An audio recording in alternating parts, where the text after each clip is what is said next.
అక్కడ పనిచేస్తున్న వర్కర్స్ ఉన్నారు కదా, కానీ వారిని వెళ్ళి మీరు విచారణ చేయండి. ఆ ఊర్లో స్థానికులతో మాట్లాడండి. విన్నారా తల్లి, నా మాట నమ్మమని కూడా ఎందుకు అనాలి? నేను చూసింది చెప్పాను.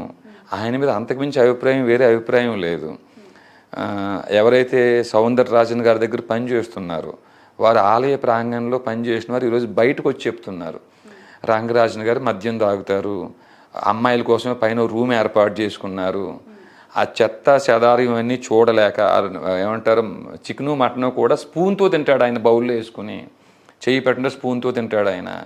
ఈ చెత్త అంతా చూడలేక నాన్నగారు సౌందరరాజన్ గారు ఏడుస్తున్నారు ఆయన అనేక సార్లు. ఈ దారుణాలు చూడలేక మేము పని మానేసి వచ్చేసాము అక్కడ. ఇది అక్కడ పనులు అందరికీ తెలుసు అని చెప్పేసి పనులు బయటకు వచ్చి చెప్తున్నారు. బట్ అలాంటి వాళ్ళు మీకు ఓపెన్ గా చెప్పినప్పుడు ఒక ప్రెస్ మీట్ కండక్ట్ చేయలేకపోయారా? అంటే నమ్మ ఓపెన్ గా ఎప్పుడు చెప్పింది, మా ఇష్యూ బయటకు వచ్చిన తర్వాత వాళ్ళు బయటకు వచ్చారమ్మా. అంతకు ముందే ఇది జరుగుతున్నాయని మీకు తెలిసిన? అంతకు ముందు తెలియదు, మాకు తెలియదు. మేము ఆ రోజు పైకి వెళ్ళి చూసేదాకా ఆలయం మీద కానీ రంగరాజన్ గారి మీద అలాంటి అభిప్రాయం లేదమ్మా. మా ఇష్యూ బయటకు వచ్చిన తర్వాత ఈ ఫోన్లో మాట్లాడుతున్న సంభాషణలో భాగంగా ఒక ఆయన వైజాగ్లో ఉండే చౌదరి గారు ఒక ఆయన అసలు నిజమా కాదా వీర రాఘవరెడ్డి నిందేశాడు ఈయన మీద.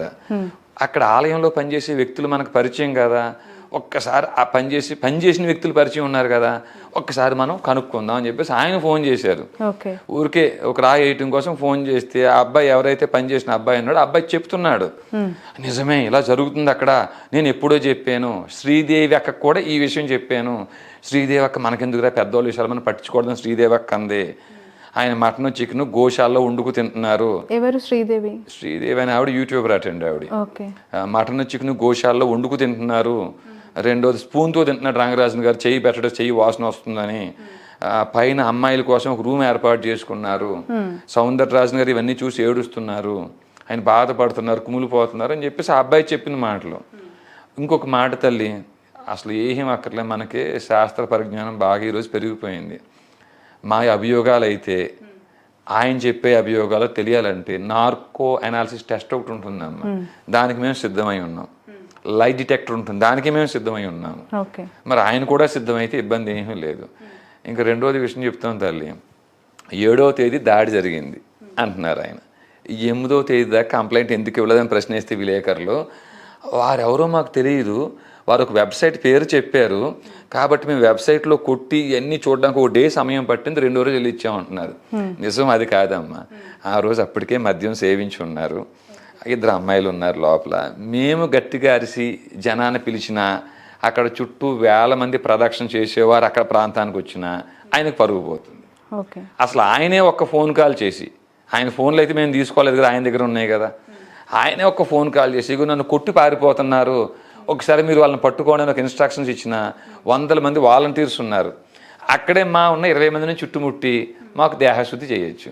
ఈ రెండింటిలో ఏది చేసినా ఆయన మద్యం సేవించున్నారు. ఆ రూమ్ అంతా చండాలంగా కండోమ్స్ లాంటివి వేయి పడి ఉన్నాయి, మద్యం బాటిల్స్ గ్లాసులు అక్కడ ఉన్నాయి, ఆయన మద్యం సేవించున్నారు, అన్నీ బయటకు వస్తాయి. కాబట్టి ఆ రోజు అంతా ఆయన శుభ్రంగా మద్యం అంతా ఏమంటారు ఒంట్లో ఆవిరయ్యేదాకా ఉండి 2వ రోజు ప్రణాళిక వేసుకు కంప్లైంట్ ఇచ్చారమ్మా, ఎవిడెన్స్ అంతా డిస్ట్రాయ్ చేసి. అంతే మేము చెప్పేది కానీ అబద్ధం అయితే రమ్మనండి, ఆయన నార్కో అనాలిసిస్ టెస్ట్కి రమ్మనండి, కేసుని ఆయనకి ఇన్ఫ్లుయెన్స్ ఉంది కదా, కేసుని సిబిఐకి ఇమ్మని చెప్పండి. అసలు మా ఈ 15 ఫోన్లు సీజ్ చేయాల్సిన అవసరం పోలీసులకు ఎందుకు వచ్చింది? ఆ వీడియోలే మా దాంట్లో చిత్రీకరించబడకపోతే ఎందుకు వచ్చింది? రంగరాజన్ గారు ఆయన ప్రియ శిష్యులకు ఫోన్ చేసి, నాయన నా దగ్గర వారి దగ్గర నా వీడియోలు ఉన్నాయి, ఆ వీడియోలు బయటకు రాకుండా చూడండి అని ఎందుకు ప్రాధేయపడవలసి వచ్చింది? ఆయన ఏం చెప్పారు తెలుసమ్మా, ప్రాధేయపడ్డారు అని చెప్తున్నారు రంగరాజన్ గారు, ప్రాధేయపడ్డారు ఆ వీడియోలు బయటకు రాకుండా చూడండి అని చెప్పేసి. మరి ఆయన్నే చెప్పండి తల్లి. మీకు నేను ఆ వీడియో కూడా చూపించే ప్రయత్నం చేద్దామని చేశాను తల్లి. మీకు ఆ లింక్ ఇది కూడా పంపిస్తాను నేను. వీడియోలు బయటకు రాకుండా చూసుకోండి. ఆ వీడియోలు వస్తే చాలా దరిద్రంగా ఉంటుంది. నాకు వాళ్ళు చేసుకున్నప్పుడు ఎంత బాధ కలిగిందో, వాళ్ళు వీడియోలు తీస్తున్నప్పుడు అంతకి 10 రెట్లు నేను లోపల కుమిలిపోయానయ్యా. ఆ వీడియోలు ఎక్కడ బయట పెడతారో అని భయమేస్తుంది. వాళ్ళు బ్లాక్మెయిలింగ్ కూడా మొదలు పెట్టారు. ఈ సమయంలో నీలాంటి వాళ్ళే మీరే ముందు నడిపించాలి, నేను బయటకు వచ్చి మాట్లాడే పరిస్థితి కూడా లేదు. అంటే నేను అప్పుడు వినయంగా చెప్పాను, అయ్యా దీని మీద స్పందించమంటారా, దీని మీద ఇంకేమైనా ఒక వీడియో చేయమంటారా అని అంటే, వద్దు నాయన, చట్టం తన పని తను చూసుకుంటుంది, మీరు చెయ్యొద్దు, మీరు చేస్తే మళ్ళీ ఆ సంఘటన ఎక్కువ మందికి తెలుస్తుంది, ఆ వీడియోలు బయటికి రావడం నాకు ఇష్టం లేదు అని ఆయన ప్రాధేయపడ్డారు. ఆయన బాధ, ఆయన ధర్మ నీరతి. ఆయన ప్రాధేయపడ్డారని చెప్తున్నారమ్మా. ఎవరు ఈ పర్సన్? ఎవరు ఈ పర్సన్? ఆయన శిష్యులు అమ్మ, కేడిఆర్ అని. ఓకే, నేను ఇది కూడా మీకు పంపిస్తాను. నేను ఇది ఫుల్ వీడియో, 2 నిమిషాల వీడియో ఉంది. ఈ చిన్న బిట్ మీకు తెలియాలని పెట్టి. ఒక హిందూ ధర్మ స్థాపన కోసం పాటుపడుతున్నానని మీరు చెప్తున్నారు. హిందూ ధర్మం కోసం అనునిత్యం ప్రజల్లో స్వామివారి కైంకర్యాల్లో పాల్గొంటున్నానని ఆయన అక్కడ సేవలు చేస్తున్న వ్యక్తి. అతని పైన ఈ కైండ్ ఆఫ్ దాడి ధర్మం పైన దాడిగా భావించొద్దంటారు? అమ్మ, మొదట ఇక్కడ మనకున్న వ్యత్యాసం ఏంటంటే, ధర్మం అంటేనమ్మా పూజలు పునస్కారాలు మాత్రమే ధర్మం కాదమ్మా, అది మన సంప్రదాయం. ధర్మం అంటేనమ్మా మన దేవాలయాల భూములు అన్యాక్రాంతం కాకుండా చూసుకోగలగటం, గో సంరక్షణ. ఎవరైతే తప్పు చేసిన వారు ఉన్నారో తప్పు చేసిన వారు శిక్ష పడేటట్టు చేయగలగటం, దీన్ని ధర్మం అంటాం తల్లి. ఇప్పుడు చిలుకూరు ఆలయం దగ్గర ఉన్న ఆ భూములు అన్యాక్రాంతం అవుతుందని మీరు భావించారా? అక్కడ మిస్యూజెస్ జరుగుతుంది. ఆలయానికి ఏ భూములు ఉన్నాయో తెలియదమ్మా. ఓకే, ఇప్పుడు మేము అరెస్ట్ అయిన తర్వాత కూడా మాకు తెలిసింది ఏంటంటే, ఆ పార్కింగ్ అంతా కూడా ముస్లిమ్స్కి ఇచ్చారు ఆయన. ఓ పక్కన హిందువుల ఆదాయం తీసుకెళ్ళి ముస్లిమ్స్కి ఎలా ఇస్తారు. అక్కడ ఉండేటువంటి కొబ్బరికాయలు ఇలాంటి పువ్వులు షాపులు వాళ్ళు కూడా క్రిస్టియన్స్కి ఇచ్చారు ఆయన. ఇది ఏ రకంగా మరి ఆయన ధర్మానికి ఇది చేస్తున్నాడు అని చెప్పేసి ఇప్పుడు మేము బయటకు వచ్చాక తెలుస్తున్న మాట్లాడండి. అంటే హిందువులకి, క్రిస్టియన్లకి, ముస్లింలకి గురించి మాట్లాడితే, రంగరాజన్ గారు మొదటి నుంచి కూడా తను చేస్తున్న యాక్టివిటీస్ ఈ కులాలకు అతీతంగానే తను చేస్తున్నారు. ఒక మాదిగని తీసుకొచ్చి ఒక ఈవెంట్ చేయడం, అండ్ తను ఓల్డ్ సిటీలో దర్గా దగ్గరకు వెళ్ళి రంజాన్ మాసంలో ముస్లిమ్స్ పిలిచిన ఒక కార్యక్రమానికి కూడా తను అటెండ్ అయ్యాడు. అంటే ఆల్ ఆర్ ఈక్వల్ అనేది తను ఇవ్వాలనుకుంటున్న మెసేజ్ లాగా కనిపించట్లేదా మీకు? అమ్మ, నిజానికి ఆయన చేసింది మంచి పని అయినప్పటికీ అందరూ సమానం అని చెప్పేసి వాళ్ళు కూడా అనుకోగలిగితే మనకే సంతోషమే. ఇప్పుడు అల్లాని నమ్మని వారిని మేము చంపేస్తాం, ఇది మా ఖురాన్లో ఉంది అని కదా మన కాశ్మీర్లో 27 మంది నుంచి ఓచుకోత కోసేయటం. నాయన, మీ ఖురాన్లో ఉండే ఆ పదాన్ని తొలగిస్తే మనం అందరూ ఇంకా బాగా కలిసిమెలిసి ఉంటాం. అలాగే ఏమంటారు, విగ్రహ ఆరాధన చేసేవారిని రాళ్ళతో కొట్టండి, ఆ విగ్రహాలు ధ్వంసం చేయండి అనేటువంటి బైబిల్లో ఏవైతే వాక్యాలని ఆ వాక్యాలు తొలగిస్తే కూడా మనం అందరూ కలిసిమెలిసి ఉంటాం అని ఈయన బోధిస్తే ఇంకా బాగుంటుందమ్మ. ఇంకా ఆయన చేయదలుచుకుంటే వీటితో పాటు ఇప్పుడు మనం రెడ్డి, కమ్మ, కాపు, మాల, మాదిగ, కమ్మరి, కుమ్మరి, బ్రాహ్మణ, క్షత్రియ, వైశ్య, శూద్రగా విభజించబడిపోయి ఉన్నాం. మన అందరూ బంధువులమే. మృగమదలామ శుభనిటిల వరజటాయు మోక్ష ఫలదా. వాల్మీకి రామాయణంలో జటాయు శ్రీరాముడి సంభాషణ ప్రకారంగా, అంటే జటాయు చెప్తున్నాడు రామచంద్రమూర్తికి, ఓ రామచంద్రమూర్తి, కశ్యపుడికి 8 మంది భార్యలు. 8 మంది భార్యల్లో మొదటి భార్యకి దేవతలు పుట్టారు, రెండో భార్యకి రాక్షసులు పుట్టారు, 8వ భార్య పేరు మను. ఆ మనుకి బ్రాహ్మణ, క్షత్రియ, వైశ్య, శూద్రులు జన్మించారు అని చెప్పాడు. ఇది నిజం చేస్తూ, ఓ నాయన, మనందరిలో కాశ్యప గోత్రం బ్రాహ్మణుల్లో ఉంది, కాశ్యప గోత్రం క్షత్రియుల్లో ఉంది, కసపు అనే గోత్రం వైశ్యుల్లో ఉంది, కాశ్యప గోత్రం శూద్రుల్లో రెడ్డి, కమ్మ, కాపు, మాలామాది, కమ్మర, కుమ్మరుల్లో ఉంది అనే విషయం చెప్తే మనందరూ బంధువులు అని తెలుస్తుంది. ఇలాంటి బోధన మీరు చేయండి. పైడిపాల గోత్రం పోతం శెట్టి ఇంటి పేరుతో రెడ్డిలో ఉంది, పైడిపాల గోత్రం పాటం శెట్టి ఇంటి పేరుతో కాపుల్లో ఉంది, పైడిపాల గోత్రం కంబంపాటి ఇంటి పేరుతో చౌదరీస్ కమ్మల్లో ఉంది, పైడిపాల గోత్రం మంగల్లో పసుపులేటి ఇంటి పేరుతో ఉంది. మనందరూ బంధువులమే.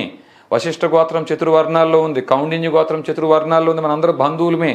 గోత్రం ప్రకారంగా మనందరూ బంధువులమే అని మనం చెప్పాలి, ఇది మన బాధ్యత అని చెప్తే, రంగరాజన్ గారు మొన్న ఏం చెప్తున్నారు, ఒక మీడియాకి ఇంటర్వ్యూ ఇచ్చిన దాంట్లో, కులాల ప్రకారం, గోత్రాల ప్రకారంగా విడిపోవాలి, విభజన చేయాలని చూస్తున్నాడు రాఘవరెడ్డి అని చెప్తున్నాడండి ఆయన.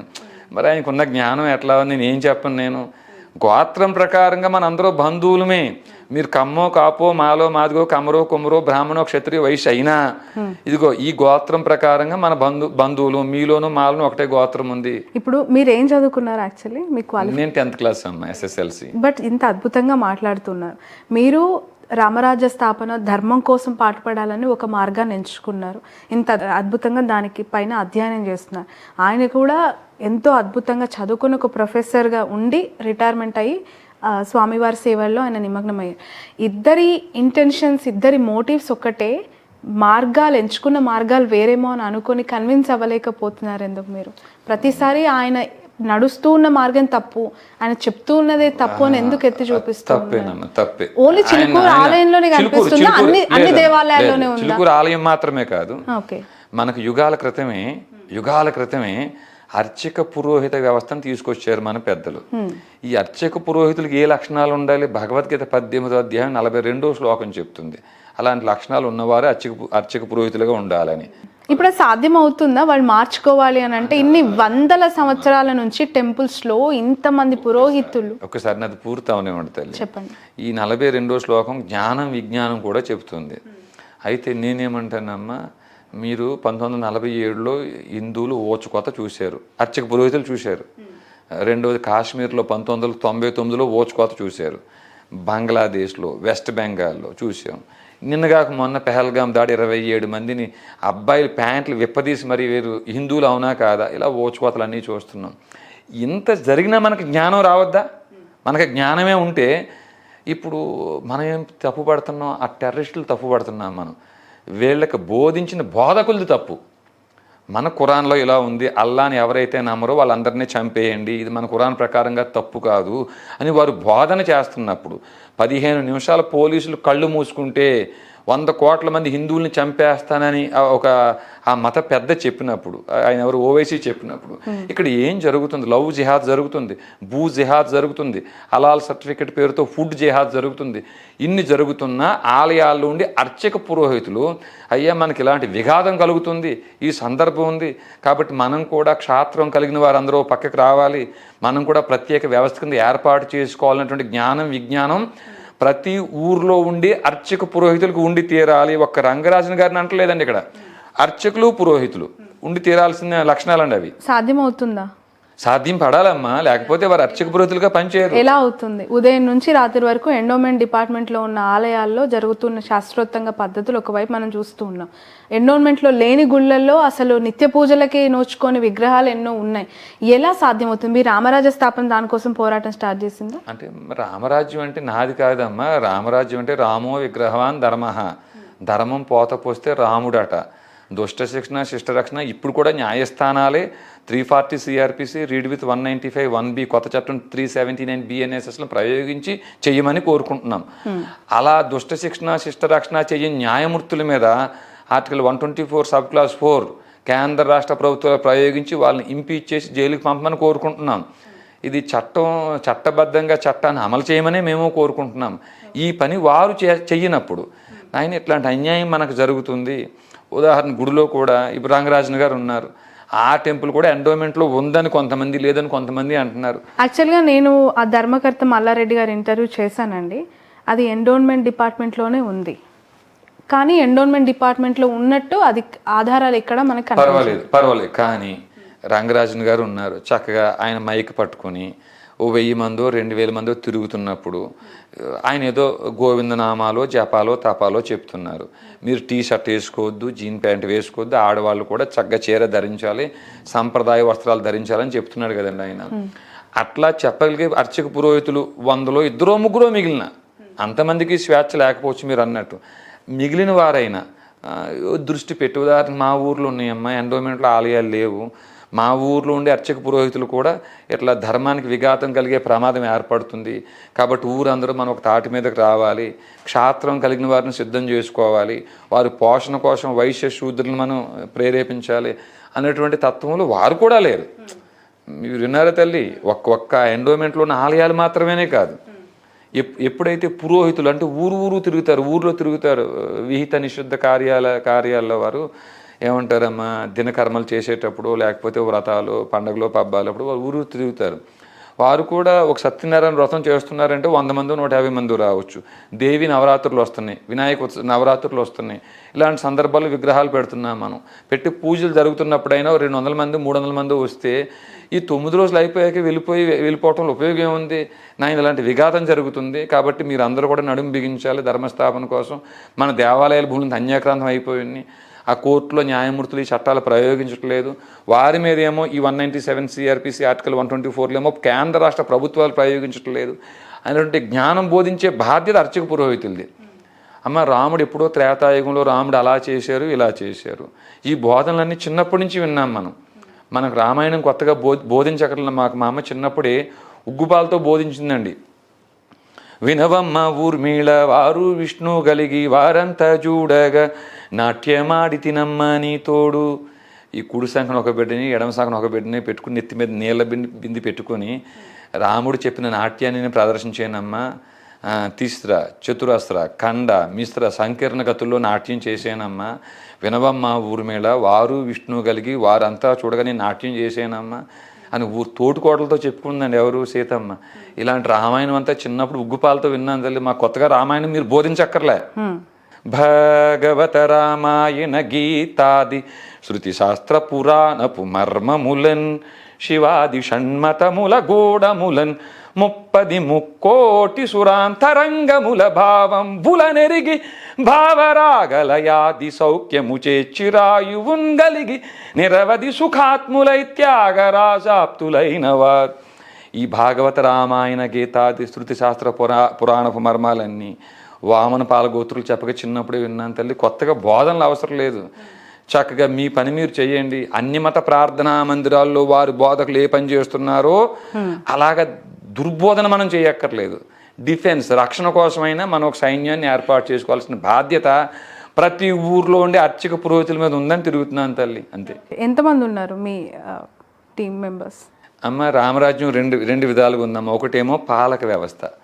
జిల్లాకు ఒక వ్యక్తి, మండలానికి ఒక వ్యక్తి, నియోజకవర్గానికి ఒక వ్యక్తి, గ్రామ స్థాయి వరకు వ్యక్తి ఏర్పాటు అవ్వాలని. ఇందులో జిల్లా స్థాయి నియామకాలు, నియోజకవర్గ స్థాయి నియామకాలు పూర్తయి ఇప్పుడు మండల స్థాయి, గ్రామ స్థాయి పాలకుల వ్యవస్థ ఏర్పాటు అవుతుంది.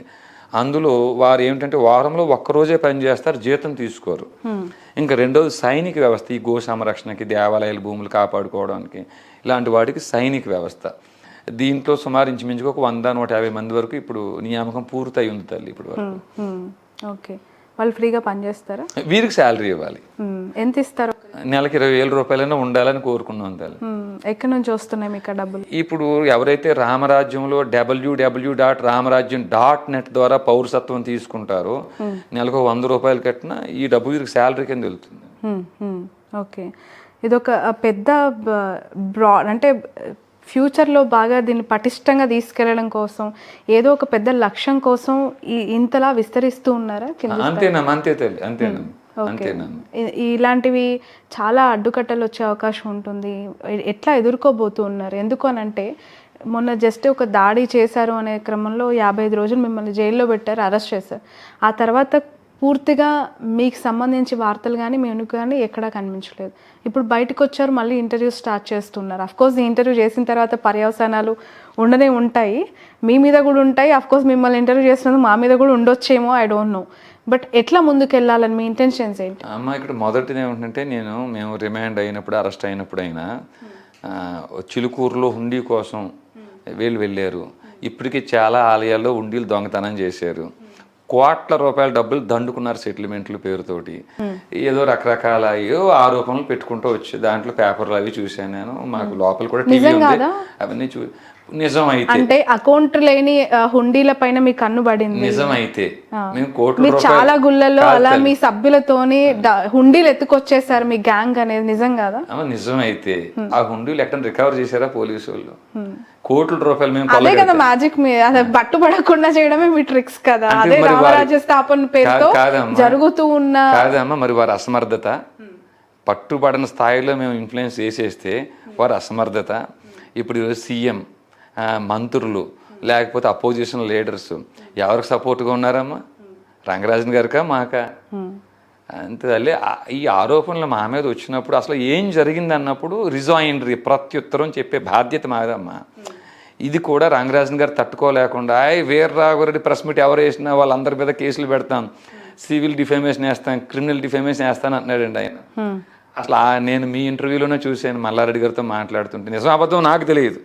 ఆయన అన్నమాట. లోయర్ కోర్టుకు వెళ్ళారు రంగరాజన్ గారు వారు ఫ్యామిలీ. ఈ ధర్మకర్త మల్లారెడ్డి గారు కాదు అని. వీరే ధర్మకర్తను లోయర్ కోర్టు తీర్పిచ్చింది. హైకోర్టుకు వెళ్ళారు, హైకోర్టు కూడా మాకు అనుకూలంగా తీర్పిచ్చింది. సుప్రీంకోర్టుకు వెళ్ళారు, సుప్రీంకోర్టు మాకు అనుకూలంగా తీర్పిచ్చిందని చెప్పి అంటున్నారు. మరి మీకు చట్టం మీద న్యాయం మీద అంత నిబద్ధతే మీకు నమ్మకమే ఉంటే చక్కగా దేవాలయం ధర్మకర్తగా మాకు అవకాశం ఇమ్మని అంటున్నాడండి ఆయన. రంగరాజన్ గారు బయటకు వెళ్ళిపోమంటలేదు కదా ఆయన.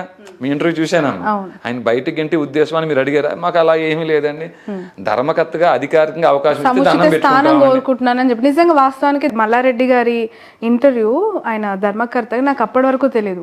మీ దాడి జరిగిన తర్వాత, మీరు అరెస్ట్ అయిన తర్వాత అసలు చిలుకూరు చుట్టూ జరుగుతున్న ఇష్యూస్ ఏంటి అని తవ్వినప్పుడు నాకు ఈయన ఆవేదనగా అనిపించింది. నేను ఓపెన్గా చెప్తూ ఉన్నాను, నిజంగా అది ఎండోన్మెంట్లో ఉండుంటే ప్రభుత్వం దాన్ని ఖచ్చితంగా తీసుకోవాలి, ఆయనని ధర్మకర్తగా ప్రకటించాలి, ఆయనకు రావాల్సిన గౌరవాలన్నీ అక్కడ దక్కాలి. బట్ అదేవి జరగట్లేదు అనేది నేను ఫీల్ అవుతూ ఉన్నాను. That's my personal intention. వాస్తవం చెప్పిన తల్లి, మనం చెప్పుకుంటున్నాం చట్టాల మీద నమ్మకం ఉంది మాకని మన నాయకులు చెప్తున్నారు. రేవంత్ రెడ్డి గారు ఓటుకు నోటు కేసులో పట్టుబడినప్పుడు, అంటే ప్రభుత్వాలే చేయాలి, ఎండోమెంట్ చేయాలని మీరు అన్నప్పుడు దానికి సమాధానంగా చెప్తున్నాను నేను. ఆయన జైల్లో ఉండి బయటకు వచ్చిన తర్వాత తప్పుడు కేసు అన్నారు. మరి తప్పుడు కేసు అని ఆయన అన్నారు కాబట్టి ఆయన తప్పు, అది మీడియాలో ప్రచారం చేయొద్దు అని అప్పుడు లీడర్స్ ఏమన్నా చెప్పారా? జగన్మోహన్ రెడ్డి గారు జైలుకి వెళ్ళినప్పుడు 16 నెలలు జైల్లో ఉన్నా, ఇది కాంగ్రెస్ పార్టీ వేధింపు చర్య, ఇది నేను ఏ తప్పు చేయలేదన్నారు ఆయన. మరి అప్పుడేమన్నా ఇది తప్పుడు కేసు అని చెప్పి బహిరంగంగా చెప్పాడు కాబట్టి ఇందులో కేసు అని ఏమన్నా అన్నారా? చంద్రబాబు నాయుడు గారు కూడా బెయిల్ మీద ఉన్న వ్యక్తి అండి ఆయనను. ఇక్కడ చిత్రం ఏంటంటే అమ్మ, మనం ప్రభుత్వాలు చట్టాలు ఎంత తక్కువ మాడితే అంతా మంచిది. బట్ ఇదే ధర్మకర్త మల్లారెడ్డి కింది స్థాయి నుంచి సుప్రీంకోర్టు వరకు వెళ్తే అదే న్యాయస్థానాల్లో ఆయన ధర్మకర్త అని తేల్చి గెలుచుకున్న వ్యక్తి. అంటే అక్కడ న్యాయం జరిగింది అని చెప్తూ ఉన్నప్పుడు మిగతా చోట్ల న్యాయం జరగలేదని ఎలా చెప్తున్నారు మీరు? న్యాయం జరిగింది. ఎవరు కోర్టుకు వెళ్ళారంటే రంగరాజన్ గారి కుటుంబం కోర్టుకు వెళితే వారికి వ్యతిరేకంగా సుప్రీంకోర్టులో మాకు అనుకూలంగా తీర్పు వచ్చింది అంటున్నారు. అవును, మరి ఇప్పటికీ కూడా ఆయన ధర్మకర్తగా అవకాశం ఇవ్వలేదు ఎండోమెంట్ కానీ ప్రభుత్వం కానీ అని మీరు అంటున్నారు. అయితే ప్రభుత్వం అవకాశం ఇవ్వకపోయినా, ఎండోమెంట్ అవకాశం ఇవ్వకపోయినా, రంగరాజన్ గారి పరిధిలో ఉంటే ఆయన అవకాశం ఇవ్వకపోయినా తప్పే కదా మీ ప్రకారంగాను. ఇంకా నేనేమంటున్నాను తల్లి అంటే, ఇక్కడ ఏమిటంటే కోర్టుల తీర్పులు కూడా అక్కడక్కడ మంచి తీర్పులు వచ్చినా ఈ యొక్క రాజకీయం ప్రభావం చేసి శుభ్రంగా తొక్కి పెడతారు. ఒక్క ప్రశ్న వేద్దాం తల్లి, ఒకటే మాట. ఈ జగన్మోహన్ రెడ్డి గారు చెప్తారు నా మీద పెట్టిన కేసులు అనేవి తప్పుడువి, ఒక ముఖ్యమంత్రి కొడుకుగా ఉన్నాను, అప్పుడు నేను ఏమీ చేయలేదు అంటున్నాడు ఆయన. మీ మీద తప్పుడు కేసులు పెట్టి మిమ్మల్ని రిమాండ్కి పంపించింది ఎవరో మ్యాజిస్ట్రేటే కదా. తర్వాత మీరు సీఎం అయ్యారు కదా, సీఎం అయిన తర్వాత అయినా ఆ మ్యాజిస్ట్రేట్ మీద 197 CRPC ప్రయోగించి ఆ మ్యాజిస్ట్రేట్ మీరు జైలుకి ఎందుకు పంపలేదు? ఒక ముఖ్యమంత్రిగా కొడుకుగా ఉన్న మీకు, తర్వాత ముఖ్యమంత్రి అయి ఉన్న స్థాయి ఉన్న మిమ్మల్ని తప్పుడు కేసుల్లో లోపల పెడితే సామాన్యుల పరిస్థితి ఏమిటి? తర్వాత చంద్రబాబు నాయుడు గారు వచ్చారు, నేను ఏ తప్పు చేయలేదు, నేను అసలు లక్షల కోట్లు నేను సంపాదించుకోలేదు, నన్ను 55 రోజులు 53 రోజులు లోపల అన్యాయంగా పెట్టారు అన్నాడు ఈయన. రిమాండ్ ఇచ్చింది అయితే మాత్రం మ్యాజిస్ట్రేటే కదా. మరి ఈయన ఇప్పుడు సీఎంగా ఉన్నారు. ఈ అక్రమ రిమాండ్ ఇచ్చింది మ్యాజిస్ట్రేట్, తప్పుడు రిమాండ్ ఇచ్చారు. ఈ మ్యాజిస్ట్రేట్ మీద 219 IPC 197 CRPC నేను ప్రయోగించి జైలుకి పంపిస్తాను అనే పని ఈ చంద్రబాబు నాయుడు గారు ఎందుకు చేయరు? నేను ఏ తప్పు చేయలేదు ఓటుకు నోటు కేసులో, నా తప్పు ఏమీ లేదంటున్నాడు రేవంత్ రెడ్డి గారు. మరి ఇప్పుడు సీఎం కదా మీరు, మరి అప్పుడు మిమ్మల్ని రిమాండ్కి పంపించిన మ్యాజిస్ట్రేట్ మీద కానీ, మీకు బెయిల్ ఇవ్వని న్యాయమూర్తుల మీద కూడా 197 CRPC కానీ, ఆర్టికల్ 124 సప్లై 4 కానీ మీరు ప్రయోగిస్తారా? అమ్మ, కేవలం ఇవన్నీ మాట్లాడుకోవడం కోసం తల్లి ఇవన్నీ. మన భారతదేశము ఎన్నో ఇష్యూస్తోని లింకప్ అయి ఉంటుంది. రాజ్యాంగం, చట్టము, భిన్నత్వంలో ఏకత్వము, స్వయం పాలన, ఇట్లాంటివి ఎన్నో ప్రజాస్వామ్యం అనే వాటిపైన మన దేశం నిలబడి ఉంటుంది. మీరు అనేవి అసలు సాధ్యం అవుతాయంటారు? మాట్లాడుతున్న ప్రతి మాట కూడా ఆచరణకు సాధ్యమయ్యేవే ఇక్కడ కాదమ్మా. ఒక న్యాయమూర్తి తప్పుడు తీర్పిస్తే న్యాయమూర్తికి 219 IPC ప్రకారంగా 7 సంవత్సరాలు జైలు శిక్షణ ఉంది. ఈ చట్టాన్ని నేను రాసేనా? తప్పుడు కేసులు ఎవరైతే న్యాయస్థానాల్లో పెడుతున్నారో ఆ తప్పుడు కేసులు పెట్టిన వారి మీద 340 CRPC రీడ్ విత్ 195 1B ప్రయోగించమని CRPC చెప్తుంది, which has been enacted as BNSS. ఇప్పుడు ఈ BNSSని కానీ CRPC కానీ నేను రాసేనా?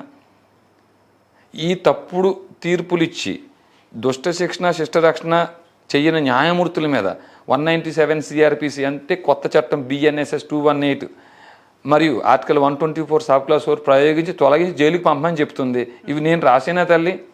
ఉన్న వాటిని అమలు చేయమని కదా చెప్పేది నేను. ఇప్పుడు నేను సొంతంగా రాసుకుని ఒక కొత్తగా చట్టం చేయమంటే మీరు అన్నది అది కళ ఉండొచ్చు, నెరవేరకపోవచ్చు, పకటి కళ అయి ఉండొచ్చు. ఇవన్నీ ఉన్నవే కదమ్మా.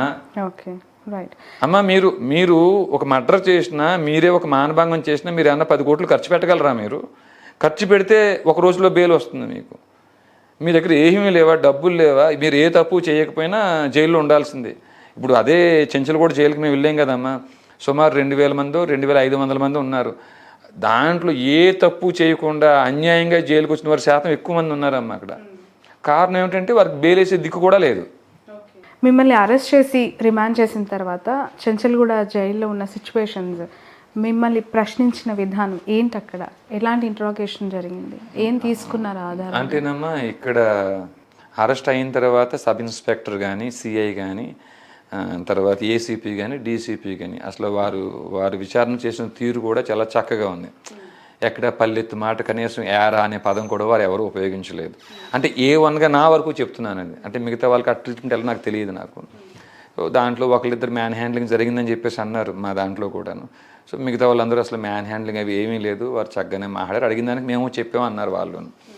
సో మేము రిమాండ్ అయ్యి జైలుకి వెళ్ళిన తర్వాత, అక్కడ లోపలికి వెళ్ళిన తర్వాత శివకుమార్ గౌడ్ అని ఒక ఆయన ఉన్నారు, సూపరింటెండెంట్. ఆయన కూడా ఎప్పుడంటే ముందు మేము 9వ తేదీ లోపల ఉన్నాము, 10వ తేదీ దాకా ఇబ్బంది ఏమీ లేదు. 11వ తేదీ ఉదయం సుమారు 10-10:30 సమయంలో మేము ఉండే బ్యారక్ నుంచి నన్ను పిలిపించుకున్నారు. ఈ శివకుమార్ గౌడ్ అని ఆయన, సూపరింటెండెంట్ అని ఆయన. అప్పటికే రేవంత్ రెడ్డి గారు స్పందించారంట, ఈ వాళ్ళు ఎలాంటి వాళ్ళైనా కఠినంగా మేము చర్య తీసుకుంటాం ఇది అని చెప్పేసి. బహుశా మరి ఆయన రేవంత్ రెడ్డి గారి అభిమానం మరి ఏమో తెలియదు. ఆయన మీది ఏ ఊరని అడిగారు. ఆయన మాది ఈస్ట్ గోదావరి, అనపర్తి మండలం, కొప్పవరం గ్రామం అని చెప్పాను. అంటే మేము సెటిల్ అయిందేమో భాగ్యనగరం.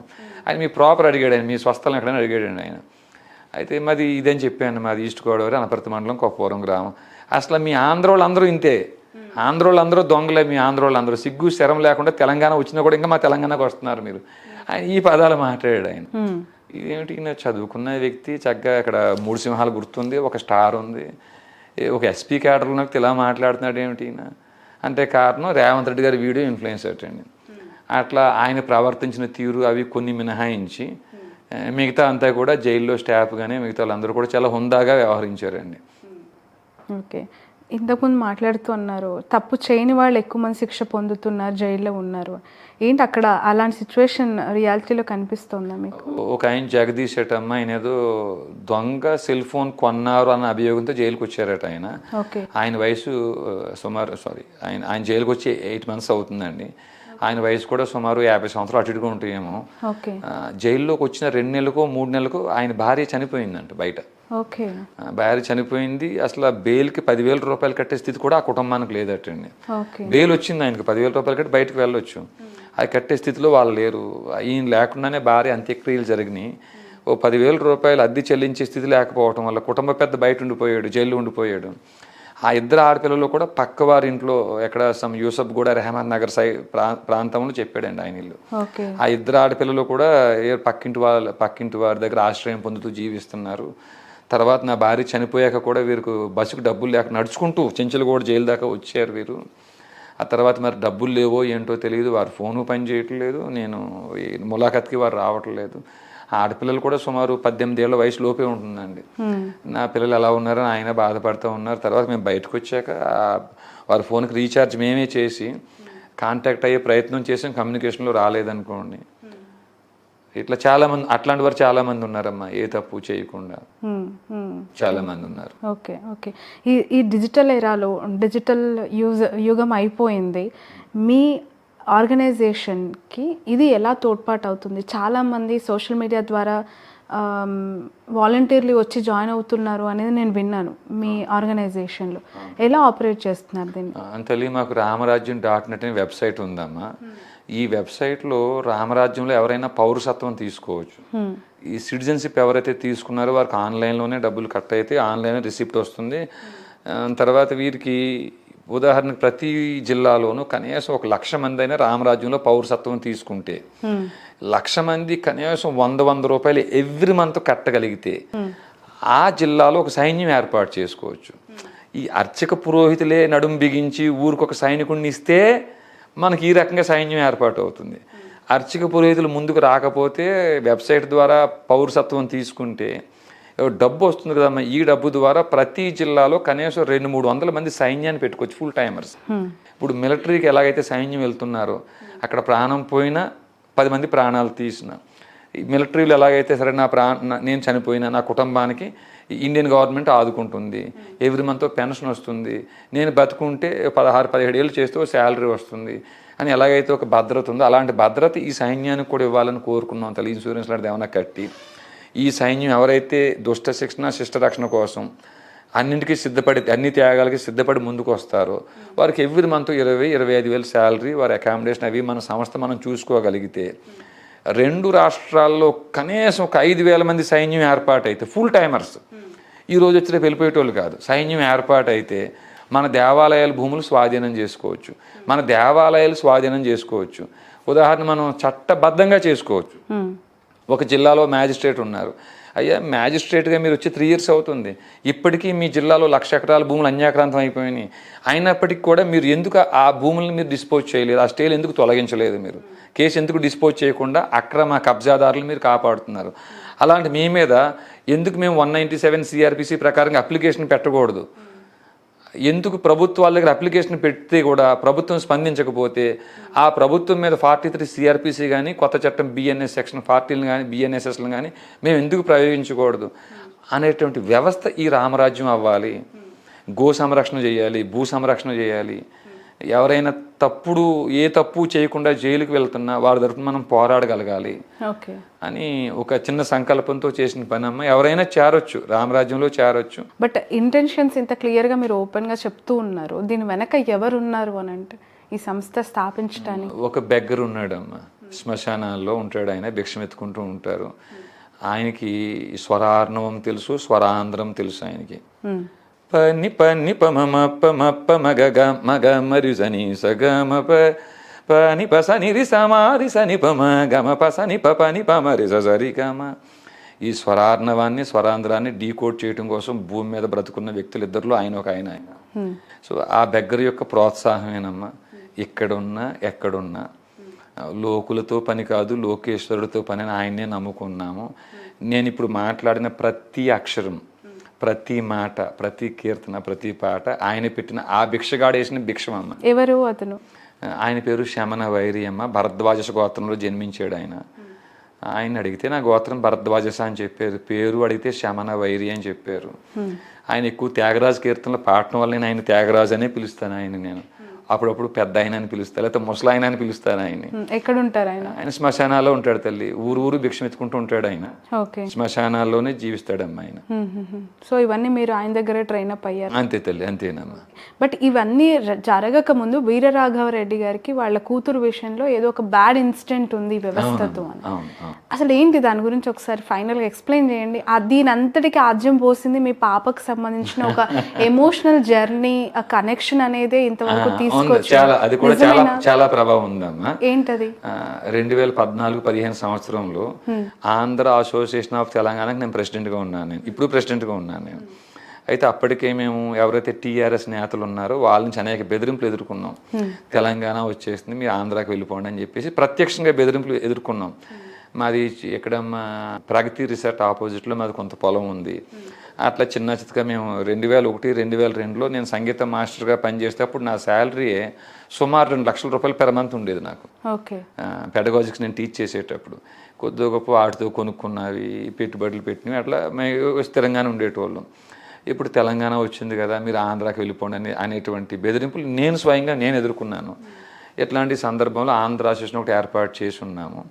అది చేసి సెక్షన్ 8 అమలు చేయమని ఒక రిట్ వేసాం హైకోర్టులో. ఆ రిట్ పిటిషన్ నెంబర్ 31162/2015.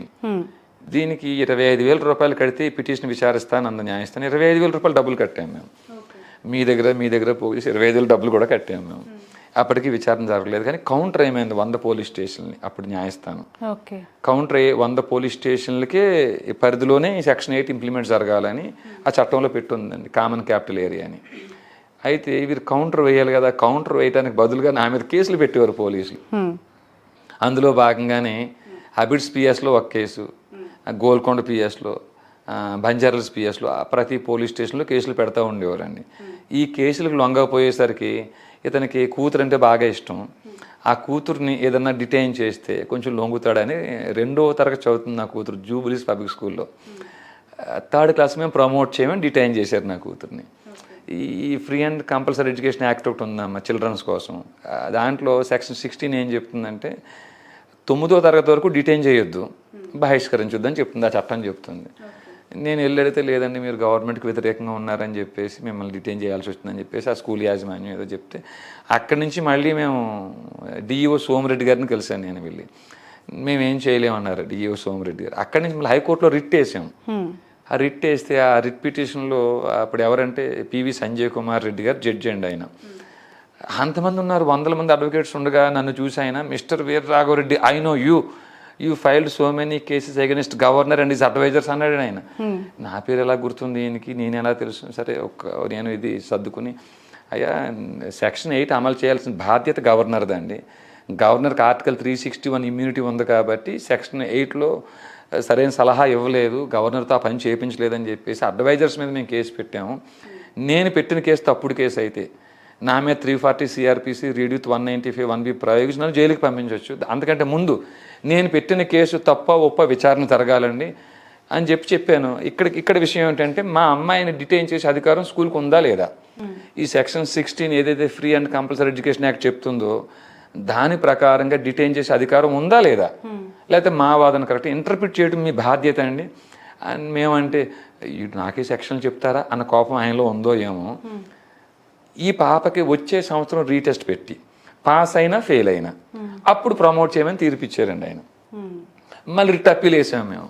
అప్పుడు ఎస్వి భట్టు దిలీప్ బోసాలకి ఇద్దరు వచ్చారండి, జడ్జెస్ వచ్చారు వాళ్ళు. ఆయన సీజే అక్కడ యాక్టింగ్ సీజే ఈయన ఎవరైతే ఉన్నారో దిలీప్ బోసాల ఆయన. న్యాయమూర్తి గారు మీకు తప్పుడు తీర్పు ఏమిచ్చారు? పాస్ అయినా ఫెయిల్ అయినా వచ్చే సంవత్సరం ప్రమోట్ చేయమని చెప్తుంది అన్నాడు ఆయన. అయ్యా 1947లో టిఎల్ఎన్ రెడ్డి గారు అని ఒక ఆయన ఇంటర్మీడియట్ ఫెయిల్ అయిపోయారు 1946లో.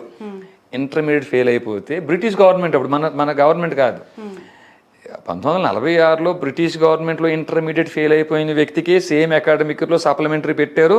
ఆయన పాస్ అయ్యారు, తర్వాత డిగ్రీ చేశారు, లా చేశారు. ఇదే హైకోర్టులో జడ్జిగా పనిచేశారు ఆయన. జడ్జిగా పనిచేసి ఆయన రిటైర్ అయిపోయి సుమారు 25 ఏళ్ళు అయిపోతుంది. బ్రిటిష్ గవర్నమెంట్లోనే ఇంటర్మీడియట్కి సేమ్ అకాడమిక్ ఇయర్లో రీటెస్ట్ పెడితే నా కూతురు 9th వరకు రీటెస్ట్ పెట్టదని చట్టం చెప్తుంది. రీటెస్ట్ కానీ సప్లిమెంటరీస్ కానీ డిటైన్ చేయడం కానీ ఎక్స్పెల్ చేయడం కానీ వద్దని చట్టం చెప్తుంది. అది ఇంటర్ప్రిట్ చేయడం మానేసి వచ్చే సంవత్సరం రీటెస్ట్ పాస్ అయినా ఫెయిల్ అయినా ప్రమోట్ ఇది ఎక్కడ తీర్పడని చెప్పి అన్నామండి. ఈడు మాకు చట్టాలు చెప్తున్నాడని చెప్పి అనుకున్నారో ఏమో.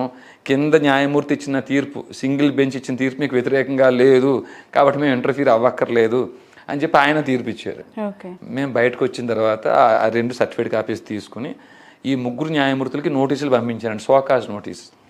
మీరు సెక్షన్ 21 ఐపీసీలో పబ్లిక్ సర్వెంట్స్గా ఉన్నారు, అట్లాంటి మీరు పలానా రిట్ అప్పీల్ రిట్ పిటిషన్ నెంబర్లో తప్పుడు తీర్పులు ఇచ్చారు.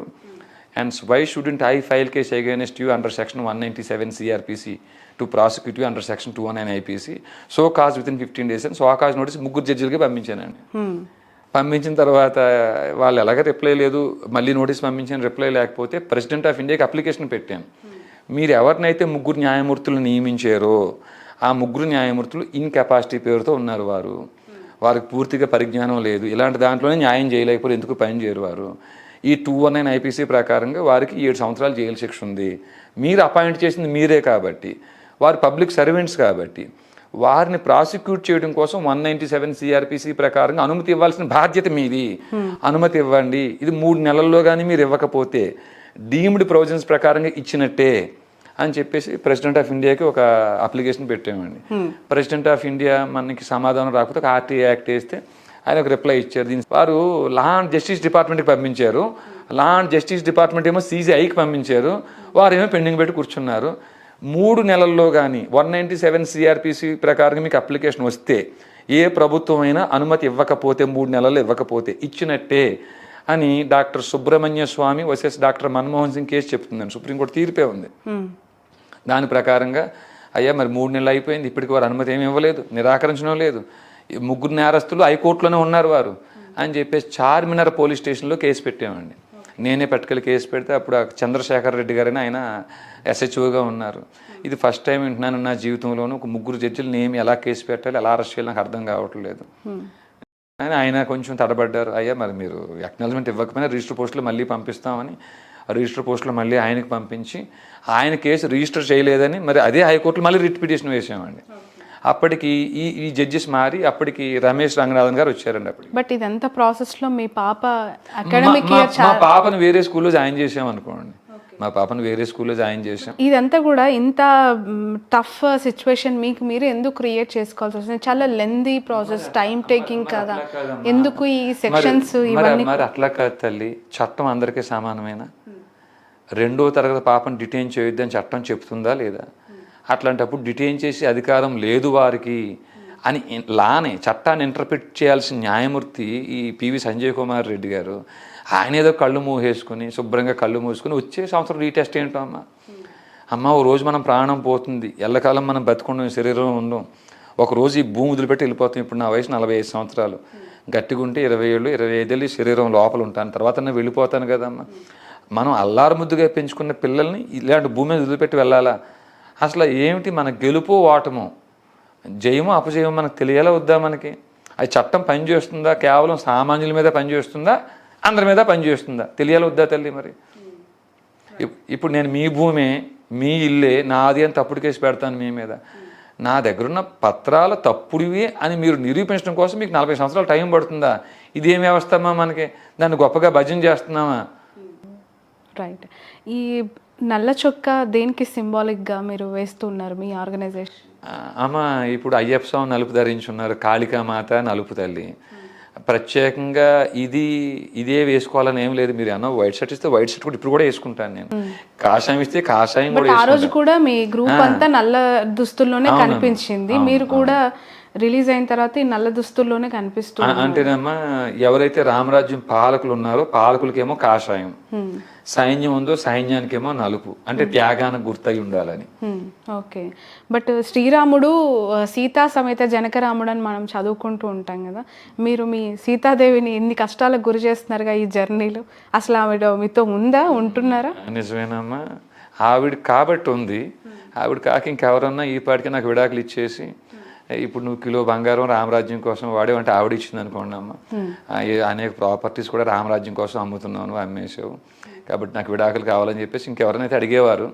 పాపం ఇప్పటికీ కొంచెం వారి అమ్మగారు కొంచెం కలిగిన వారేండి, మా అత్తమ్మ శ్రీమంతురాలే ఆవిడ సపోర్ట్ తోటి ఈవెన్ ఇప్పుడు నాకేమన్నా కావాల్సిన డబ్బులు ఆవిడే ఇస్తుందండి. ఇప్పుడు కూడా నాకు 10,000 కావాలి 20,000 కావాలని ఆవిడ నాకు సహాయం చేస్తూ సహధర్మచారిణిగా నాకు తోడు నీడై ఉందమ్మా.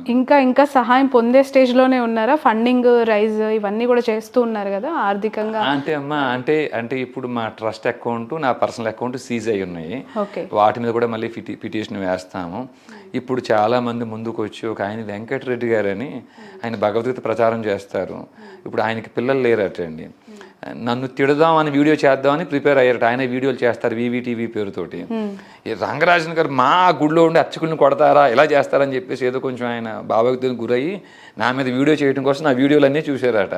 అది చూస్తే ఇది కదా కావాల్సింది, ఇప్పుడు దాకా అనేక సంవత్సరాలకు ఫండ్ ఇచ్చాను నేను, నాకు అదంతా వృధా, ప్రత్యేక సైనిక వ్యవస్థ అనేది లేకపోతే వృధా అయిపోతుంది, ఇది కావాలి అని మాకు ఇద్దరు ఉన్నారు గుంటూరులో, ఎలకలింగయ్య గారికి, మా నాగానపల్లి సాయినాథ్ గారికి ఆయనే ఫోన్ చేసి, లేదండి నాకు పిల్లలు లేరు, నాకు 5-6 కోట్ల ఆస్తి ఉంది, ఒక ఇల్లు కొంచెం నాకు రెంట్ వచ్చేటట్టు ఒక ఇది పెట్టుకుని మిగతా 80% ఆస్తి నేను రామరాజ్యానికి ఇచ్చేస్తున్నాను, అమ్మేసి డబ్బు ఇచ్చేస్తాను అన్నారట. ఆయన ఇచ్చినా ఇవ్వకున్నా ఈ మాట ఒక 1000 కోట్ల కింద ఉంది తల్లి. కాబట్టి ఇప్పుడు కొంతమంది ఈ భావజాలం తెలిసిన తర్వాత రామరాజ్య స్థాపన అవసరం, రామరాజ్యం అంటే గుడికి వెళ్ళి దండం పెట్టుకోవడం కాదు, గుడి జోలికి వచ్చినా, బడి జోలికి వచ్చినా, మన సంప్రదాయం జోలికి వచ్చినా, గోవు జోలికి వచ్చినా మనం ఎదురు తిరిగే స్థాయిలో ఒక సైన్యం ఏర్పాటు అవ్వాలి, ఇది సరైంది, ఇది అవసరం భావించిన వాళ్ళు కూడా కొంచెం తోడుగా వస్తున్నారమ్మ. ఇప్పుడు కూడా మాకు కూడా వాళ్ళ డబ్బులు ఇస్తే తీసుకునే ఉద్దేశం మాకు కూడా లేదు, మా చేతికి డబ్బు ఇవ్వద్దు, మీ దగ్గరే పెట్టుకోండి, మీరే ఖర్చు పెట్టుకుని మీరే లెక్క రాయండి. ఆ వెంకటరెడ్డి గారితో నేను కూడా మాట్లాడాను, 90% 80% మా చేతికి ఇవ్వద్దు స్వామి, మీకు అలాగే పిల్లలు లేరు అంటున్నారు కదా, ఏదైతే డబ్బు పెడతారో డబ్బు మీ దగ్గరే పెట్టుకోండి, ఖర్చు మీరే పెట్టండి, లెక్క మీరే రాసుకోండి. ఇప్పుడు ఎంతమంది తెచ్చి ఇలా కోట్లు ఇచ్చేసారని నిన్న మాకెందుకు, మాకు డబ్బులు ఎంతన్నా మా చేతులు ఆగవమ్మా, కాబట్టి మీ దగ్గరే పెట్టుకోండి అన్నాను తల్లి. Okay, right. చాలామంది సనాతన ధర్మం కోసం మేము పాటుపడుతున్నాం, సనాతన ధర్మాన్ని కాపాడడానికే మేము ఉన్నామని చెప్పి రాజకీయాల్లోకి వస్తూ ఉంటారు, సంఘసేవ కార్యక్రమాలు చేస్తూ ఉంటారు. ఇలాంటివి చాలామంది పూనుకుంటూ ఉన్నారు కదా. మీరెందుకు రాజకీయాల వైపు మొగ్గు చూపించకుండా, లేదనంటే ఈ ధర్మాలు సేవా కార్యక్రమాల్లో పెట్టకుండా ఈ ఆర్గనైజేషన్ నిలిపి ఒక క్వైట్ డిఫరెంట్ లైన్స్తో ముందుకెళ్తున్నారు? చాలా మంచి ప్రశ్న తల్లి. ముందు సనాతన ధర్మం అంటే ఏంటో ముందు తెలుసుకోవాలి తల్లి. మనం ఇప్పటికీ చాలామంది సనాతన ధర్మం అంటే గుడికి వెళ్ళటం, దండం పెట్టుకు రావడం, ఇంట్లో పూజ పునస్కారం చేసుకోవటం అంటున్నారు. గుళ్ళ దగ్గర చెడు పనులు ఏమైనా జరిగితే వాటిని ఖండించడం, సరే అది కూడా అనుకుంటున్నారు. అయితే ఇక్కడ సనాతన ధర్మం అంటే ఎవరిని పూజిస్తున్నాం? రాముడినైనా, కృష్ణుడినైనా, శివుడినైనా, లేదా దుర్గమ్మ, వినాయకుడు, అయ్యప్ప స్వామి, వీళ్ళందరూ ఏం చేశారు?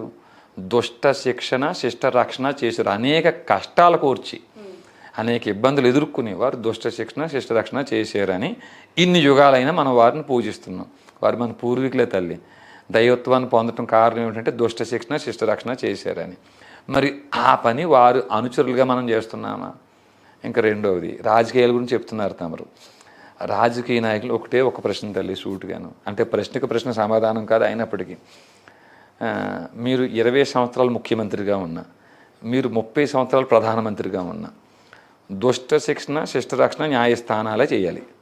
ఆ పని న్యాయస్థానాలు చేస్తున్నాయా? చెయ్యని న్యాయమూర్తుల మీద, చేసే న్యాయమూర్తులను పక్కన పెట్టండి, దుష్ట శిక్షణ శిష్ట రక్షణ చెయ్యని న్యాయమూర్తుల మీద 197 సిఆర్పిసి కానీ ఆర్టికల్ 124 సబ్ క్లాస్ 4లు కానీ ప్రయోగించి తొలగించి జైలుకి పంపించాలి. ఈ పని ఇప్పుడు దాకా ఏ ముఖ్యమంత్రి అయినా, ఏ ప్రధానమంత్రి అయినా చేశారా? విన్నారా తల్లి?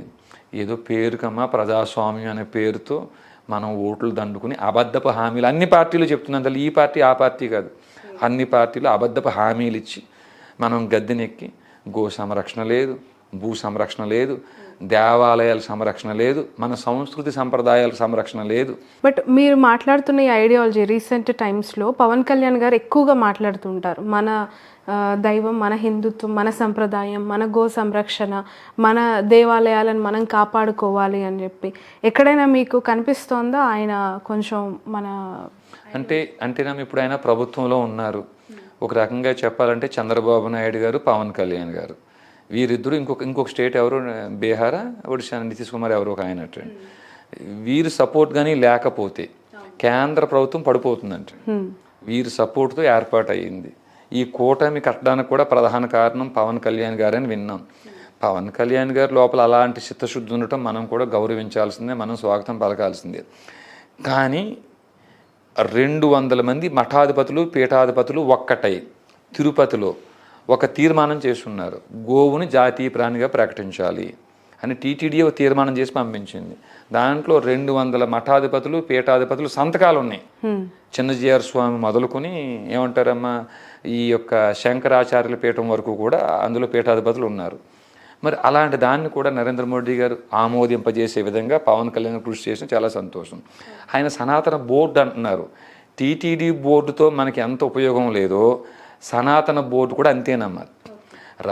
ఈరోజు ఈ పార్టీ అధికారంలో ఉంది, రేపొద్దున ఇంకో పార్టీ అధికారంకి వస్తే ఆ పార్టీ వ్యక్తుల్ని ఆ బోర్డులో ఏర్పాటు చేసుకుంటారు. టీటీడీ బోర్డు ఎలా జరిగిందో సనాతన బోర్డు కూడా అంతే. కాబట్టి దానివల్ల పెద్ద ఉపయోగం ఉండదమ్మా. వీరు ఏమైనా పవన్ కళ్యాణ్ గారు కానీ చంద్రబాబు గారు కానీ మోడీ గారి దృష్టికి ఏమైనా తీసుకెళ్ళగలిగే అవకాశం ఉంటే, ఇప్పుడు యుద్ధం మీద చర్చ జరుగుతుంది పాకిస్తాన్ గురించి. సరే యుద్ధం గెలిచేసాం, మనమే చేసాం, అక్కడ పాకిస్తాన్ నుండి వాళ్ళందరినీ అంతమొందించేసాం అనుకుందాం కాసేపు, పాకిస్తాన్ మొత్తం నేలమట్టం చేసాం అనుకుందాం. మరి ఇక్కడ ఉండే ముస్లింల సంగతి ఏమిటి? సుమారు 20 కోట్లు 25 కోట్లు ఉన్నారనుకోండి. వీరందరి సిద్ధాంతం ఏమిటి? వీరు రేపొద్దున మళ్ళీ పెరిగి పెరిగి పెరిగి పెరిగి అల్లాను నమ్మని వారిని చంపేస్తాం అన్న సిద్ధాంతంతో, ఆ భావజాలంతో వారు పెరిగితే మరి మన పరిస్థితి ఏమిటి? కాబట్టి భారత రాజ్యాంగాన్ని అమెండ్ చేయాలి. ఆర్టికల్ 25 నుంచి 30 వరకు అమెండ్మెంట్ జరగాలి. ఇక్కడ ఏదైతే ఏమంటారు చెడును బోధించేటువంటి గ్రంథాలు ఉన్నాయో, హింసను బోధించే గ్రంథాలు ఉన్నాయో, ఆ గ్రంథాలకి ఈ భూమి మీద ప్రచారానికి అవకాశం లేదు అని ఏం చేయాలి తల్లి? వాటిని బ్యాన్ చేయాలి. ఉన్నవారిని పొమ్మనక్కర్లే, ఉన్నవారిని చంపేయమనక్కర్లే, ప్రచారం చేయొద్దు. ఇంక మీరు భారత రాజ్యాంగంలో అన్ని మతాలకే సమానమే ప్రచారం చేసుకోవచ్చు అని ఉందా ఆర్టికల్స్ లోని. 25 నుంచి 30 వరకు చదవండి. ఇది సిబిఐ రిటైర్డ్ డైరెక్టర్ నాగేశ్వరరావు గారు నాకంటే బాగా చెప్తారు. ఆయన ఏమంటారంటే, ఏమండి ఒక రూమ్లో జింకని పులిని పెట్టి ఒక 100 కేజీల మాంసం పెట్టి ఇద్దరికి సమానం అంటున్నారు. ఈ జింక ఏమో వెజిటేరియన్, పులి ఏమో నాన్ వెజిటేరియన్. ఆ పులి ఏం చేస్తుంది, మాంసాన్ని మొత్తం తినేస్తుంది, ఆ జింకను కూడా తినేస్తుంది. అదే పరిస్థితి. ఆర్టికల్ 25 నుంచి ఆర్టికల్ 30 వరకు అమెండ్మెంట్ జరగకపోతే వచ్చే 30 సంవత్సరాల తర్వాత భారతదేశంలో హిందువులు మిగలరు. 1% కూడా మిగిలే అవకాశం లేదు. మిగిలిన లెక్క పెట్టుకోవాలి వేళతోటి మళ్ళీ మనం అని చెప్పి అంటున్నారు. పాకిస్తాన్లో ఏ పరిస్థితి ఉందో ఇక్కడ అదే పరిస్థితి ఉంటుందని చెప్తున్నారు ఆయన. రైట్. ఈ ఫైనల్ టు కంక్లూడ్, మీకంటే వయసులో పెద్ద, ఎన్నో ఏళ్ల నుంచి గుళ్ళో సేవలు చేస్తున్న వ్యక్తి రంగరాజన్ పైన ఒక్కసారి వెనక్కి తిరిగి చూసుకొని క్షమాపణలు కోరే అవకాశం ఉందా మీ నుంచి? అమ్మ అంటే క్షమాపణలు ఎందుకు అని అంటే 2 రాష్ట్రాల ముఖ్యమంత్రులు దాని పట్ల సీరియస్గా రియాక్ట్ అయ్యారు. అనేక సంఘాల నాయకులు అవ్వచ్చు, చాలామంది మద్దతు తెలిపే వాళ్ళంతా కూడా దాడిని ఖండించారు. దాడి జరిగింది, అతన్ని కొట్టారని నమ్మిన వాళ్ళంతా కూడా ఆయన వెళ్ళి పరామర్శించడం జరిగింది. అమ్మ గుడిలో పూజారిని కొట్టారంటే 2 రాష్ట్రాల ముఖ్యమంత్రులు కదమ్మా, నేనైనా అలాగే స్పందిస్తా. ఆ కొట్టిన వాడిని కఠినంగా శిక్షించడం నేను కూడా అలాగే స్పందిస్తానమ్మా. కానీ గుడిలో ఏం జరిగింది, గుడిలో రంగరాజన్ గారు ఏం చేస్తున్నారు, భగవద్గీత 18వ అధ్యాయం 42వ శ్లోకం ప్రకారంగా నడుచుకుంటున్నాడా, నడుచుకోవట్లేదా అనే విషయాలు వారికి తెలిస్తే వారే ఊరుకోరమ్మా. రేపొద్దున ఇదే ముఖ్యమంత్రులకి, ఇదే అపోజిషన్ లీడర్స్కి రంగరాజన్ గారు చేసే వేషాలు బయటకు ఏదో రోజు తెలుస్తాయి అమ్మ. అది తెలిస్తే వారే ఒప్పుకోరు. ఇక్కడ క్షమాపణ అంటే కూడానమ్మా, ఒకవేళ ఆ తోపులాట్లో నా చెయ్యి ఆయన మీద పడినా నిజానికి అది తప్పే అయితే నిజంగా క్షమాపణ కోరటానికి ఎప్పుడు వెనకడికి వేయను నేను. కానీ రంగరాజన్ గారు మాత్రం గుడిలో పనికిమాలిన పనులు చేస్తున్నందుకు ఆయన జాతికి క్షమాపణ చెప్పి తీరాల్సిందే. ఆయన వదలరు అంటే ఎప్పటికైనా చెప్పి తీరాల్సిందే సత్యం అయితే. ఇప్పుడు నేను ఒక్కడనే కాదమ్మా, వారింట్లో పనిచేసేటువంటి పని వాళ్ళు ఎప్పుడైతే పనిచేసి బయటకు వచ్చారో వాళ్ళు చెప్తున్నారు ఆ మాట. మీరు ఎందుకు కేసు పెట్టలేదు? ఇవన్నీ మీకు తెలిసినప్పుడు బయటకు వచ్చారు కదా, దానికి సంబంధించి ఆ పని వాళ్ళు నిజాలు చెప్తున్నారని, అక్కడ జరుగుతున్నవన్నీ వాళ్ళు ఓపెన్గా ఎక్స్ప్రెస్ చేస్తున్నారని అన్నప్పుడు ఆ ఎవిడెన్స్తో మీరు ఎందుకు ముందుకెళ్ళలేకపోయారు? ఇప్పుడు మేము సిబిఐ ఎంక్వైరీ అడుగుతున్నాం తల్లి. మేము కూడా పిటిషన్ అవి రెడీ చేసి పెట్టి పంపించుంటున్నాము. సిబిఐకి ఇవ్వండి ఈ కేసుని. అసలు వరంగల్లో ఖర్చుకుని చంపేశారు, ఎవరు ఏ ముఖ్యమంత్రి ఏ ప్రతిపక్ష నాయకుడు స్పందించలేదు. అనేక దిక్కుల్ని మన దేవాలయాల భూములు అన్యాక్రాంతం అయిపోయింది, లక్షల ఎకరాలు, ఎవరు స్పందించలేదు. భయంసాలు అల్లర్లు జరిగినాయి. అప్పుడు కేటీఆర్ గారు నాన్నగారే ముఖ్యమంత్రిగా ఉన్నారు, అప్పుడు రేవంత్ రెడ్డి గారు స్పందించలేదు. అంటే ఈ స్థాయిలో అప్పుడు కేటీఆర్ గారు ఈ స్థాయిలో స్పందించలేదు. కాబట్టి ఇక్కడ అన్నింటిలో కళ్ళు మూసుకున్నవారు ఇక్కడ మాత్రమే ఎందుకు స్పందించారు? అది రంగరాజన్ గారు చేసినటువంటి ప్రత్యేక ఇన్ఫ్లుయెన్సా, లేకపోతే నిజంగానే ఆయనకు అంత అన్యాయం జరిగిపోయిందా? అసలు రిమాండ్ రిపోర్ట్లో లేని కేసులు, తప్పుడు కేసులు, నా మీద కొట్టేసిన కేసులను కూడా నేను అబద్ధం పోలీసులు న్యాయమూర్తి ఎందుకు చెప్పారు? ఇర్రిలివెంట్ సెక్షన్స్, కంప్లైంట్కి సంబంధం లేని సెక్షన్స్ ఎందుకు పెట్టారు? అసలు మా వీడియోలు కోసం వారు ఎందుకు పోలీసులు అంతగా వెతికారు? 7వ తేదీ ఇవ్వాల్సిన కంప్లైంట్ 8వ తేదీ ఆయన ఎందుకు ఇచ్చారు? అసలు అక్కడ పని వాళ్ళు ఏం చెప్తున్నారు? అసలు రంగరాజన్ గారి యొక్క నిజ స్వరూపం ఏమిటి? ఇవన్నీ కూడా బయటకు రావాలి. ఒకవేళ మేమైనా సరే నిజంగానే లక్షల కోట్లు, వేల కోట్లు, 100 కోట్లు దోచుకుని ఉంటే మావి కూడా బయటకు రావాలి. మా అకౌంట్స్లో కూడా ట్రాన్సాక్షన్స్ ఏమంటారమ్మా, అన్బ్లడెడ్ ట్రాన్సాక్షన్స్ ఏమైనా ఉన్నా అవి కూడా బయటకు రావాలి. దీంట్లో మా పక్కన సత్యం ఉందో వారి పక్కన సత్యం ఉందో బయటకు రావాలి అన్న ఉద్దేశంతో ఈ కేసును సిబిఐకి ఇవ్వాలి అని మేము కోరుకుంటున్నాం. పర్టికులర్ ఇష్యూలో మీరు గెలుస్తారని నమ్మకం ఉందా మీకు? గెలిచినా ఓడినా సత్యం అయితే బయటకు వస్తుంది. విన్నారా తల్లి? అంటే ఇప్పుడు వాళ్ళకి ఇన్ఫ్లుయెన్స్ ఎక్కువ ఉంది కాబట్టి, రాష్ట్ర ప్రభుత్వాన్ని ఎక్కువగా ఇన్ఫ్లుయెన్స్ చేసే అవకాశం ఉంది కాబట్టి సిబిఐకి ఏమని అడుగుతున్నాం మేము. ఆ విధంగానే మేము ప్రయత్నం చేస్తాం తల్లి, కేసును సిబిఐకి ఇవ్వాలని కోరుకుంటాం మేము.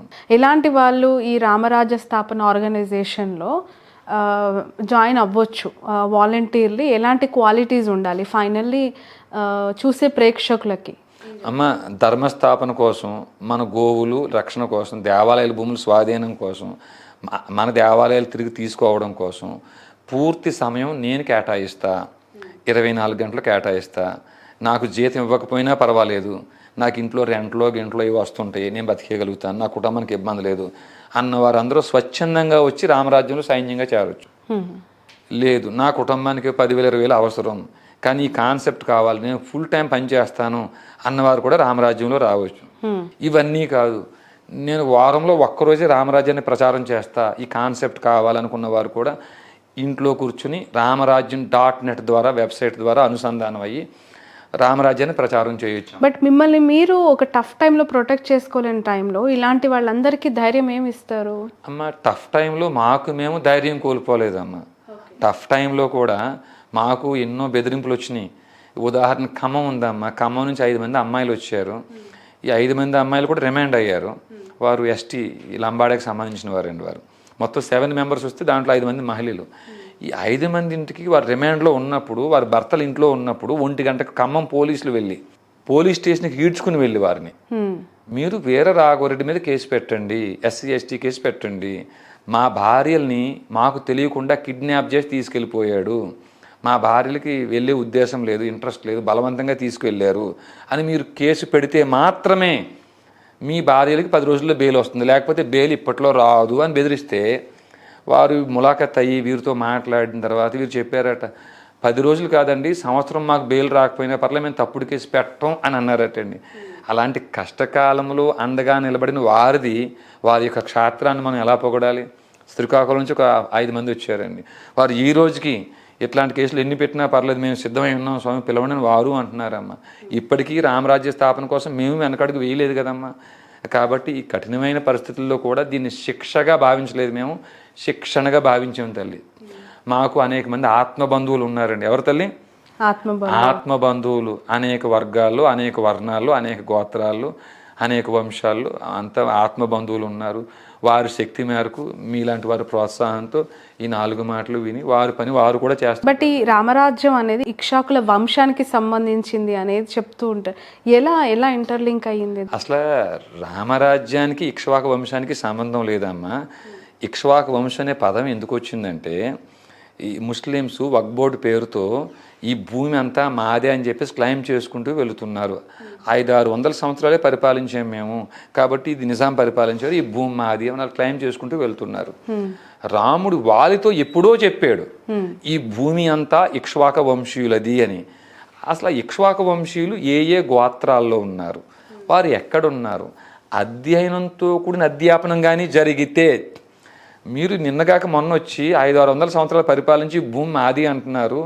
ఇదిగో రాముడు ఎప్పుడో చెప్పాడు వాళ్ళతో ఈ భూమి అంతా ఇక్ష్వాకు వంశీయులదని, ఈ గోత్రాల్లో, ఈ ప్రవరల్లో ఇక్ష్వాకు వంశీయులు జీవించున్నారు, ఈ భూమి మాది, మీకంటే ముందే మాకు ఇక్కడ రామాయణం ఉంది, అందుకు సాక్ష్యంగా ఈ క్షేత్రం, ఈ గోత్రం ఉంది, మీకంటే ముందే మాకు ఇక్కడ మహాభారతం జరిగింది, యదా యదా ధర్మస్య గ్లానిర్భవతి భారత అని భరతవంశీ అని స్వయంగా ఏ కృష్ణుడైతే అర్జునుడిని పిలిచాడో ఆ భరతవంశీలు ఈ గోత్రాల్లో ఉన్నారు, ఈ భూమి మాది అని చెప్పుకోవడం కోసం పనిచేసే వంశాలమ్మ ఇవంతే. Right, okay. ఫైనల్లీ ఏం చెప్పాలనుకుంటున్నారు? అంటే before to conclude this interview, what is your message? అమ్మ, మీ ద్వారా అందరికీ మనవి చేసేది ఏంటంటే, మరీ ముఖ్యంగా అర్చక పురోహితులకి, ఆయా అన్ని మత ప్రార్థనా మందిరాల్లో వారు ఎలాగైతే 2047 కల్లా ఈ భూమిని స్వాధీనం చేసుకోవాలి, ఈ సంస్కృతిని నాశనం చేయాలి, ఆడపిల్లల మానాలు దోచుకోవాలి అని లవ్ జిహాద్ పేరుతో, భూ జిహాద్ పేరుతో, ఫుడ్ జిహాద్ పేరుతో వారు ఏమైతే ఉద్యమం మొదలు పెట్టారో దాన్ని ప్రతిగా ఎదుర్కోవాల్సిన బాధ్యత ప్రతి ఊరిలో ఉండే అర్చక పురోహితులకు ఉంది. ఎందుకంటే వారానికో, నెలకో, సంవత్సరానికో మీ గుళ్ళకే ఈ యొక్క హైందవులందరూ వస్తారు, వారి గోత్రాలు చెబుతారు, వారిలో క్షాత్రం కలిగిన వారిని గుర్తించి వారి పోషణ నిమిత్తం వైశ్యుల్ని, వ్యాపారం, వ్యవసాయం, గోరక్షణ చేసేవారిని, కాయ కష్టం చేసేవారిని 100-200 రూపాయలు ప్రతి కుటుంబం నుంచి ఇచ్చేటట్టు ఏర్పాటు చేసి ప్రతి ఊరికి ఒక్క సైనికుడిని తగ్గకుండా ఏర్పాటు చేసే బాధ్యత ప్రతి ఊర్లో ఉండే అర్చక పురోహితులు తీసుకోవాలని సవినయంగా కోరుకుంటున్నామండి. అలాగే కామన్ వ్యక్తులు కూడా రామరాజ్యం అవసరం అని భావించిన వారందరూ, ఒక ప్రత్యేక సైన్యం అవసరమని భావించిన వారందరూ, మాకు జీతం అక్కర్లేదు, మేము స్వచ్ఛందంగా పనిచేస్తాం అన్నవారందరూ కూడా రామరాజ్యంలో చేరొచ్చు. మాకు జీతం కావాలన్నవారు కూడా మీ ఊర్లో అర్చక పురోహితుల్ని మీరు అప్రోచ్ అయ్యి మీ క్షేత్రాన్ని నిరూపించుకుని వారి ద్వారానే మీ పోషణ ఏర్పాటు చేసుకుని రామరాజ్యంలో సైన్యంగా రావచ్చండి. అయ్యా, ఏదైనా తెలుసో తెలియకో మీ మనసులు గాయపరుచుంటే మన్నించండి. నేను మీ Veera Raghava Reddy. Thank you so much అండి. చాలా సుదీర్ఘమైన ఇంటర్వ్యూ. అసలు ఎవరి వీర రాఘవరెడ్డి దగ్గర నుంచి ఈ ప్రయాణం ఎక్కడ వరకు అనే అంతవరకు కూడా ఈ ఇంటర్వ్యూలో అనేక విషయాలు, అఫ్కోర్స్ చాలా లెందీ అయినప్పటికీ కూడా తెలియజేసినందుకు థ్యాంక్స్ ఎ లాట్. బట్ నిజాలు బయటికి రావాలి, ఎప్పుడు వస్తాయో తెలియదు. దాడి జరిగినప్పుడు మాత్రం కొట్టకుండా ఉండాల్సింది, దాడి జరగకుండా ఉండాల్సిందే అని ఎంతమంది అయితే మాట్లాడారో, బెయిల్ను తీసుకొని బయటకు వచ్చిన తర్వాత అసలు దాడే జరగలేదు, అక్కడ జరిగింది వేరు అని చెప్పి చెప్తూ ఉన్న మాటని ఎంతవరకు నమ్ముతారు, ఎంతవరకు కన్విన్సిబుల్ పాయింట్ ఇది అనేది కూడా ఆలోచించాల్సిన అవసరం ఉంది. థ్యాంక్ యూ సో మచ్ అండి. Wish you all the best. Thank you.